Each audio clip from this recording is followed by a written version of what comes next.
ಸಾಲ ವಸೂಲಿಗಾಗಿ 7 ವರ್ಷದ ಬಾಲಕಿಯನ್ನ ಕರೆದೊಯ್ದ ಪ್ರಕರಣಕ್ಕೆ ಸಂಬಂಧಪಟ್ಟಂಗೆ ನ್ಯೂಸ್ 18 ವರದಿ ಬಳಿಕ ಆ ಆರೋಪಿ ವಿರುದ್ಧ ಎಫ್ಐಆರ್ ದಾಖಲು ಮಾಡಲಾಗಿದೆ. ಈ ಪ್ರಕರಣಕ್ಕೆ ಸಂಬಂಧಪಟ್ಟಂಗೆ ನಿನ್ನೆಯಷ್ಟೇ ಸವಿಸ್ತಾರವಾಗಿ ಸುದ್ದಿ ಪ್ರಸಾರ ಮಾಡಿತ್ತು ನ್ಯೂಸ್ 18 ಕನ್ನಡ. ಈ ವರದಿ ನಂತರದಲ್ಲಿ ಎಫ್ಐಆರ್ ದಾಖಲಾಗಿದೆ ಆರೋಪಿ ವಿರುದ್ಧ.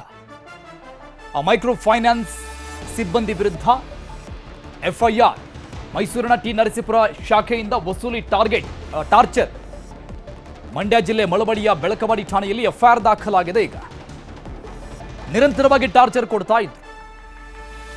ತಂದೆ ತಾಯಿ ಮನೆಯಲ್ಲಿ ಇಲ್ಲದಂತಹ ಸಂದರ್ಭದಲ್ಲಿ ಆ ಬಾಲಕಿಯನ್ನ ಎಳೆದುಕೊಂಡು ಹೋಗಿದ್ರು, ಹಿಂಸೆ ಕೊಟ್ಟಿದ್ರು. ಮೈಕ್ರೋ ಫೈನಾನ್ಸ್ ಪ್ರಿವೆನ್ಷನ್ ಆಕ್ಟ್ ಅಡಿಯಲ್ಲಿ ಪ್ರಕರಣ ದಾಖಲಾಗಿದೆ. ಈಗ ಸಾಲ ವಸೂಲಾತಿಗೆ 7 ವರ್ಷದ ಬಾಲಕಿಯನ್ನ ಕರೆದುಕೊಂಡು ಹೋಗಿದ್ದಂಗೆ ಆ ಬಾಲಕಿಗೆ ಹೊಡೆದು ಎಳೆದಾಡಿ ಕರ್ಕೊಂಡು ಹೋಗಿದ್ದು, ಹಿಂಸೆ ಕೊಟ್ಟು. ಟಿ ನರಸೀಪುರ ಶಾಖೆಯ ಫೈನಾನ್ಸ್ ಸಿಬ್ಬಂದಿ ಆಗಿದ್ದಂತಹ ಅಜಿತ್, ಈತನ ವಿರುದ್ಧ ಎಫ್ಐಆರ್ ದಾಖಲಾಗಿದೆ. ಬಾಲಕಿ ತಂದೆ ನವೀನ್ ಕೊಟ್ಟಂತಹ ದೂರು, ಆ ದೂರನ್ನು ಆಧರಿಸಿ ತನಿಖೆ ಮಾಡಲಾಗ್ತಾ ಇದೆ. ಇದು ನ್ಯೂಸ್ 18 ವರದಿಯ ಬಿಗ್ ಇಂಪ್ಯಾಕ್ಟ್ ಬಗ್ಗೆ ಇನ್ನಷ್ಟು ಡೀಟೇಲ್ಸ್ ಕೊಡ್ತಾರೆ ನಮ್ಮ ಪ್ರತಿನಿಧಿ ಸುನಿಲ್ ಸಂಪರ್ಕದಲ್ಲಿದ್ದಾರೆ. ಸುನಿಲ್, ರಾಜ್ಯ ಸರ್ಕಾರ ಸುಗ್ರೀವಾಜ್ಞೆ ತಂದ ನಂತರದಲ್ಲೂ ಕೂಡ ಈ ಮೈಕ್ರೋ ಫೈನಾನ್ಸ್ಗಳ ಕಿರಿಕಿರಿ ಉಪಟಳ ಯಾವುದು ನಿಂತ್ಕೊಂಡಿಲ್ಲ. ನೀವ್ಯಾರು ನಮಗೆ ಹೇಳೋಕೆ ಅನ್ನುವಂಥ ರೀತಿಯಲ್ಲಿದೆ ಇವರ ವರ್ತನೆ. ಕೊನೆಗೂ ಕೂಡ ನಮ್ಮ ವರದಿ ನಂತರದಲ್ಲಿ ಇವನ ವಿರುದ್ಧ ಎಫ್ಐಆರ್ ಆಗಿರುವಂಥದ್ದು ಒಂದು ಖುಷಿ ವಿಚಾರ. ಹೇಗೆ ನಡೀತಾ ಇದೆ ತನಿಖೆ? ಖಂಡಿತ ಅರುಣ್, ಏನು ಆ ಬಾಲಕಿಯ ತಂದೆ ಚೇತನ್ ಏನಿದ್ದಾರೆ, ಅವರ ದೂರಿನ ಆಧಾರದ ಮೇಲೆ ಮಂಡ್ಯದ ಬೆಳಕವಾಡಿ ಪೊಲೀಸ್ ಠಾಣೆಯಲ್ಲಿ ಪ್ರಕರಣ ದಾಖಲಾಗಿರುವಂತದ್ದು. ಮಂಡ್ಯದ ಬೆಳಕವಾಡಿ ಠಾಣೆಯ ಪೊಲೀಸರು ಪ್ರಕರಣವನ್ನ ದಾಖಲು ಮಾಡಿಕೊಂಡು ಈ ಪ್ರಕರಣದ ಬಗ್ಗೆ ತನಿಖೆಯನ್ನ ನಡೆಸ್ತಾ ಇದ್ದಾರೆ. ಅಂದ್ರೆ ಬಜಾಜ್ ಫೈನಾನ್ಸ್, ಟಿ ನರಸೀಪುರ ಶಾಖೆಯ ಬಜಾಜ್ ಫೈನಾನ್ಸ್ ನ ಸಿಬ್ಬಂದಿ ಅಜಿತ್ ಏನಿದ್ದಾನೆ, ಈತನ ವಿರುದ್ಧ ಈಗ ಪ್ರಕರಣ ದಾಖಲಾಗಿರುವಂತದ್ದು. ಆ ಶಾಖೆಯ ಮ್ಯಾನೇಜರ್ ವಿರುದ್ಧ ಕೂಡ ಪ್ರಕರಣ ದಾಖಲಾಗಿರುವಂತದ್ದು. ಅಂದ್ರೆ 16ನೇ ತಾರೀಕು ಬಾಲಕಿಯನ್ನ ಏನು ಕರೆದುಕೊಂಡು ಹೋಗಿ ಕುಟುಂಬಸ್ಥರನ್ನ ತೋರಿಸುವಂತ ನೆಪದಲ್ಲಿ ಜೊತೆನಲ್ಲಿ ಕರ್ಕೊಂಡು ಹೋಗುವಂತ ಸಂದರ್ಭದಲ್ಲಿ ಅವಾಚ್ಯ ಶಬ್ದಗಳನ್ನ ಬಳಸಿದ್ರು, ಬಾಲಕಿಯ ಮೇಲೆ ಹಲ್ಲೆ ನಡೆಸಿದ್ರು ಅನ್ನುವಂತ ಕಾರಣಕ್ಕೆ ಸಾಕಷ್ಟು ಆಕ್ರೋಶಗಳು ವ್ಯಕ್ತವಾಗಿತ್ತು. ಈ ನಿಟ್ಟಿನಲ್ಲಿ ಏನು ನ್ಯೂಸ್ 18 ಕೂಡ ಸುದ್ದಿಯನ್ನ ಬಿತ್ತರ ಮಾಡಿತ್ತು.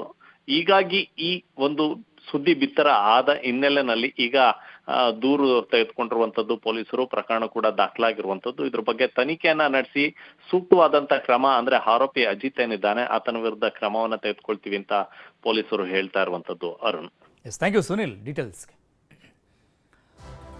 ಹಣ ನೀಡಿದವರಿಗಷ್ಟೇ ವಸತಿ ಎಂಬ ತಮ್ಮ ಹೇಳಿಕೆಗೆ ಬಿ.ಆರ್. ಪಾಟೀಲ್ ಪ್ರತಿಕ್ರಿಯೆ ಕೊಟ್ಟಿದ್ದಾರೆ, ರಿಯಾಕ್ಷನ್ ಕೊಟ್ಟಿದ್ದಾರೆ. ಏನ್ ಹೇಳಬೇಕು ಹೇಳಿದ್ದೇನೆ, ಆ ನಿರ್ಧಾರ ಸಿಎಂಗೆ ಬಿಟ್ಟಿದ್ದು ಅಂತ ಮಾತನಾಡಿದ್ದಾರೆ. ಮತ್ತಂದ್ರೆ ಕೊಟ್ಟಂತ ಹೇಳಿಕೆಯನ್ನ ಸಮರ್ಥನೆ ಮಾಡಿಕೊಂಡಿದ್ದಾರೆ ಬಿ.ಆರ್. ಪಾಟೀಲ್, ಆಳಂದ ಶಾಸಕ.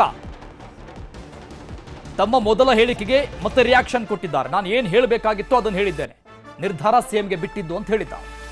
ಮುಖ್ಯಮಂತ್ರಿಗಳು ಏನ್ ಮಾಡ್ತಾರೆ ಗೊತ್ತಿಲ್ಲ, ಎಲ್ಲ ಸರ್ಕಾರಗಳಲ್ಲೂ ಕೂಡ ಭ್ರಷ್ಟಾಚಾರ ನಡೆದಿದೆ, ನಾವು ಜನಪರ ಆಡಳಿತ ಕೊಡ್ತೀವಿ ಅಂತ ಹೇಳಿದ್ದೇವೆ, ಆದ್ರೆ ಕೆಲವೆಡೆ ದುಡ್ಡು ಕೊಟ್ಟು ಕೆಲಸ ಮಾಡಿಸಿಕೊಂಡಿದ್ದಾರೆ ಅಂತ ಮತ್ತೆ ಗಂಭೀರವಾಗಿ ಆರೋಪ ಮಾಡಿದ್ದಾರೆ ತಮ್ಮದೇ ಸರ್ಕಾರದ ವಿರುದ್ಧ. ನಾನು ಇದ್ರ ಬಗ್ಗೆ ಹೆಚ್ಚಿನ ಪ್ರತಿಕ್ರಿಯೆ ಕೊಡಕ್ಕೆ ಹೋಗಲ್ಲ. ಮನೆ ಮುಖ್ಯಮಂತ್ರಿಗಳು ಕರೆದ್ರೆ ಹೋಗಿ ಮಾತಾಡ್ತೀನಿ. ನಾನು ಏನು ಹೇಳಿದ್ದು ಸತ್ಯ ಹೇಳಿದ್ದೀನಿ, ನಾನೇ ಮಾತಾಡೋದು, ನನ್ನ ಧ್ವನಿನೇ ಅದು. ಸರ್, ಈಗ ಅಲ್ಲಿ ಲಂಚ ತಗೊಂಡು ಕೊಡ್ತಿದಾರಾ ಅಥವಾ ನಿಮ್ಮ ಶಿಫಾರಸು ಪತ್ರಗಳನ್ನ ನನ್ನ ಶಿಫಾರಸು ಪತ್ರಗಳನ್ನ ಪರಿಗಣನೆ ತಗೊಂಡಿಲ್ಲ. ಯಾರು ನಮ್ಮ ಪತ್ರವನ್ನು ಪಂಚಾಯತ್ ಚೇರ್ಮನ್ ಓದಿದ್ದಾರೆ ಅದು ಆಗಿದೆ.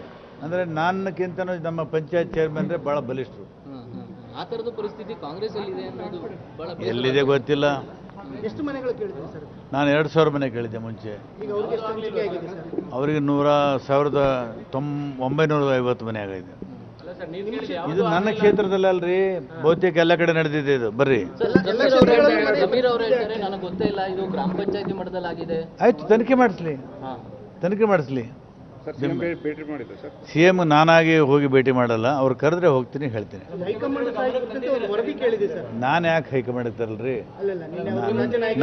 ನಾನು ಹೊಟ್ಟೆ ಕಡಿತು, ನಾನು ಔಷಧ ತೊಗೊಂಡಿನಿ.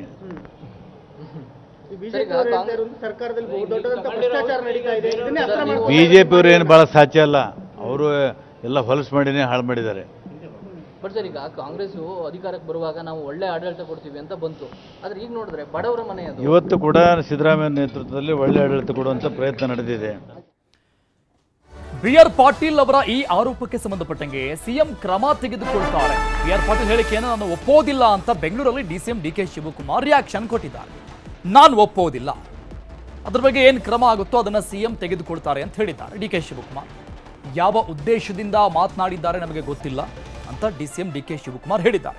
ಟೋಟಲ್ ಆಗಿ ಶಾಸಕ ಬಿ.ಆರ್. ಪಾಟೀಲ್ ಮಾಡಿರುವಂತಹ ಗಂಭೀರ ಆರೋಪವನ್ನು ತಳ್ಳಿ ಹಾಕಿದ್ದಾರೆ. ನಾನು ಒಪ್ಪೋದಿಲ್ಲ ಅಂತ.